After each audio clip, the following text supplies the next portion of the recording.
Hi കൂട്ടുകാരെ, ഇന്ന് നമുക്ക് ചീര അവിയലായാലോ. ഇപ്പോൾ ചീര സീസണൊക്കെ ആണല്ലോ. അപ്പോൾ ചീര കൊണ്ട് ചീര അവിയൽ, ചീരത്തോരൻ ഇത് രണ്ടുമാണ് നമ്മുടെ ഇവിടെയൊക്കെ വെക്കുന്നത് കേട്ടോ.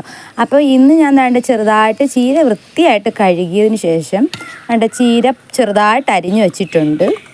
അതിനുശേഷം ഒരു ജാറിനകത്ത് 2-3 കൊച്ചുള്ളിയും കുറച്ച് തേങ്ങയും മഞ്ഞൾപ്പൊടിയും സ്വല്പം മുളക് പൊടിയും ജീരകം ചിലർ ഒഴിവാക്കും. ഇലവർഗ്ഗങ്ങൾക്ക് ഇലയൊക്കെ തോരനൊക്കെ വെക്കുമ്പം ജീരകം ചിലർ ഒഴിവാക്കുന്നവരുണ്ട്. അപ്പം നമ്മളിവിടെ ജീരകം അരയ്ക്കും കേട്ടോ. ജീരകത്തിൻ്റെ പൊടിയാണ് ഇട്ട് കൊടുത്തത്. നിങ്ങളെങ്ങനെയാണെന്ന് ഒന്ന് കമൻറ്റ് ചെയ്ത് തരാം. അപ്പോൾ ഈ ചീരവിയിൽ എല്ലാ നാടുകളിലും ഒന്നും വെക്കത്തില്ലെന്നാണ് നമുക്കറിയാവുന്നത് കേട്ടോ. അപ്പോൾ ഇവിടെയൊക്കെ നമ്മൾ ചീരവിയിൽ വെക്കും. ചീരയുടെ കൂടെ ഒരു പീസ് മാങ്ങയും കൂടിയൊക്കെ ഇട്ടാണ് നമ്മൾ വെക്കാറുള്ളത്. അപ്പോൾ ഇതിന് മുന്നേ ഞാൻ ചെറിയ കണ്ണിമാങ്ങ ഇട്ട് ചീരവിയിൽ വെക്കുന്ന ഒരു വീഡിയോ ഉണ്ട്. നമ്മുടെ ചാനൽ തുടങ്ങിയ സമയത്ത് ഇട്ടതാണ് കേട്ടോ. അത് ഞാൻ ഈ വീഡിയോയുടെ ലാസ്റ്റ് കൊടുക്കാം, നിങ്ങൾക്ക് കണ്ടു നോക്കാം അതും. അപ്പോൾ അതാണ്ട് ചീര നല്ലതായിട്ട് പൊടിയായിട്ട് അരിഞ്ഞെടുത്തത് നമ്മൾ. അപ്പോൾ തോരനാണെങ്കിൽ ഒന്നും കൂടി പൊടിയായിട്ട് അരിയാം. അവിയൽ വെക്കുമ്പോൾ ഇച്ചിരി വലുതായിട്ട് അരിഞ്ഞാലും കുഴപ്പമൊന്നുമില്ല കേട്ടോ. അപ്പോൾ ഞാൻ അരിഞ്ഞെടുത്തത് കുക്കറിലാണ് വെക്കുന്നത്. അപ്പോൾ നമുക്ക് ചട്ടിയിലോ മറ്റേത് പാത്രത്തിൽ വേണമെങ്കിലും വെക്കാം. അപ്പോൾ ഞാൻ കുക്കറിനകത്തോട്ട് ഈ ചീര അരിഞ്ഞത് ഇട്ട് കൊടുക്കണം. അപ്പോൾ ചീരയുടെ ഔഷധ ഗുണങ്ങളെക്കുറിച്ച് ഞാൻ പ്രത്യേകിച്ച് പറയേണ്ടല്ലോ, എല്ലാവർക്കും അറിയാം. ഇലവർഗ്ഗങ്ങളെല്ലാം തന്നെ നല്ല ഔഷധ ഗുണമുള്ളതാണ്. ചീര പ്രത്യേകിച്ചും അയൺ കണ്ടൻ്റൊക്കെ നല്ല രീതിയിൽ ഉള്ളതാണ് ചീരയ്ക്ക്. അപ്പോൾ ഉപ്പും മഞ്ഞൾപ്പൊടിയും കൂടി സ്വല്പം ഇട്ട് കൊടുത്തിട്ടുണ്ട്.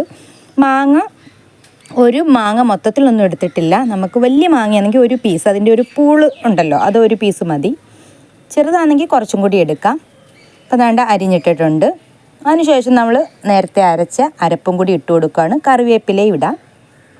അരപ്പും കൂടി ഇട്ട് കൊടുക്കുകയാണ്.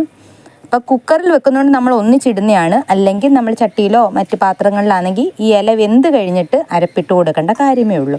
കുക്കറിലാണെങ്കിലും വേണമെങ്കിൽ നമ്മൾ ഇല വെന്തിട്ട് ഒരു വിസിലടിച്ച് അത് വാങ്ങി വെച്ചിട്ട് പിന്നെ അരപ്പിട്ടൊന്ന് ചൂടാക്കി എടുക്കേണ്ട കാര്യമേ ഉള്ളൂ. അപ്പോൾ ഞാൻ എളുപ്പത്തിൽ നിങ്ങൾക്ക് 2 മിനിറ്റ് കൊണ്ട് ചെയ്യാൻ പറ്റുന്ന ഒരു രീതിയാണ് കാണിക്കുന്നത് കേട്ടോ. അത് ആദ്യം പറയാൻ വിട്ടുപോയി, സോറി. അപ്പോൾ ഈ കുക്കറിൽ ഒരു വിസിൽ അല്ലെങ്കിൽ 2 വിസിലടിക്കുമ്പോഴത്തേക്ക് നമുക്ക് ഓഫ് ചെയ്ത് വെക്കാം. അപ്പോൾ വിസിലൊക്കെ വന്നിട്ടുണ്ട്.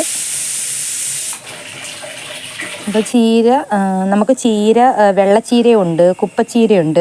വെള്ള മീൻസ് പച്ച കളറാണ് കേട്ടോ. അത് വെള്ളച്ചീര എന്നൊക്കെ ഞങ്ങളിവിടെ പറയാറുണ്ട്, സോറി. പച്ചച്ചീരയെങ്കിൽ പച്ചച്ചീര, വെള്ളച്ചീരയെങ്കിൽ വെള്ളച്ചീര. ഇത് എന്താണെങ്കിലും നിങ്ങളൊക്കെ എന്തൊക്കെയാണ് പറയുന്നതെന്ന് കമൻറ്റ് ചെയ്തോളൂ. അപ്പോൾ ഇതിൻ്റെ 2 വിസിലടിച്ച് അപ്പോൾ ഇതിൻ്റെ ആവിയൊന്ന് തട്ടി വിട്ടിട്ടുണ്ട് തവി കൊണ്ട് ഞാൻ. എന്നിട്ടൊന്ന് തുറന്ന് നോക്കാം. അപ്പോൾ ഈ ഐറ്റം എന്ന് വെച്ചാൽ നിങ്ങൾക്ക് വെറും 2 മിനിറ്റ് കൊണ്ട് ചെയ്യാൻ പറ്റിയ ഒരു ഐറ്റമാണ് കേട്ടോ. കുക്കറിലാണെങ്കിൽ വെറും 2 മിനിറ്റ് മതി. മറ്റേതാണെങ്കിൽ നമ്മൾ വേവുന്ന ഒരു സമയം എടുക്കുമല്ലോ, ചട്ടിയിലും മറ്റു പാത്രങ്ങളിലും ആകുമ്പോൾ. അപ്പോൾ ഇത് നമ്മുടെ അവിയൽ റെഡി ആയിട്ടുണ്ട്. ഒന്ന് ഇളക്കി കൊടുക്കാം. അപ്പോൾ ഇത് നമ്മുടെ വീട്ടിൽ ചെയ്യുന്ന രീതിയാണ് ഞാൻ ഈ കാണിച്ചിരിക്കുന്നത്. നിങ്ങളൊക്കെ എങ്ങനെ ഇത് ചെയ്യുന്നുണ്ടോ, ചെയ്യുമ്പോൾ എങ്ങനെയൊക്കെയാണെന്നൊന്ന് കമൻറ്റ് ചെയ്ത് തരാം. അപ്പോൾ ഈ ചീര അവിയൽ എന്ന് വെച്ചാൽ എൻ്റെ ചെറുതിലേക്ക് എനിക്ക് ഭയങ്കര ഇഷ്ടമായിരുന്നു.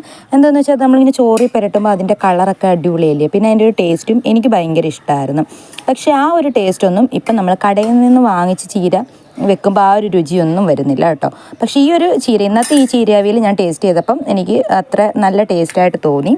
നമ്മൾ കടയിൽ നിന്നൊക്കെ വാങ്ങുമ്പോൾ അത് ഇത്ര കുറേ കെമിക്കലും വളങ്ങളും ഒക്കെ ചേർന്ന് നട്ട് കിളിർപ്പിക്കുന്നതായതുകൊണ്ടായിരിക്കാം വലിയ ടേസ്റ്റൊന്നുമില്ല. ഇത് വീട്ടിൽ പിടിച്ച ചീരയാണ് കേട്ടോ. അപ്പം നിങ്ങൾക്ക് ചീര അവിയലൊക്കെ ഇഷ്ടമാണോ, ഇങ്ങനെയൊക്കെയാണോ വെക്കുന്നത്, വേറെ എന്തൊക്കെ ചീര കൊണ്ട് നിങ്ങൾ പ്രിപ്പയർ ചെയ്യും എന്നൊക്കെയുള്ള കമൻറ്റ് ചെയ്തേരെ. അപ്പം നമ്മൾ നേരത്തെ ചെയ്ത ഒരു കണ്ണിമാങ്ങ ഇട്ട് ചീര അവിയൽ വെച്ച് ഒരു വീഡിയോ ഉണ്ട്. അത് ഞാൻ ഈ വീഡിയോയുടെ ഇടയ്ക്കോ ലാസ്റ്റോ കൊടുക്കുക. അപ്പോൾ അതൊക്കെ കണ്ടു നോക്കുക. അപ്പം നമ്മുടെ ചാനൽ സബ്സ്ക്രൈബ് ചെയ്തിട്ടില്ലാത്തവർ ഉറപ്പായിട്ട് സബ്സ്ക്രൈബ് ചെയ്ത് തന്നെ കാണുക. Tata, bye bye. അടുത്തൊരു വീഡിയോ ആയിട്ട് വീണ്ടും കാണാം.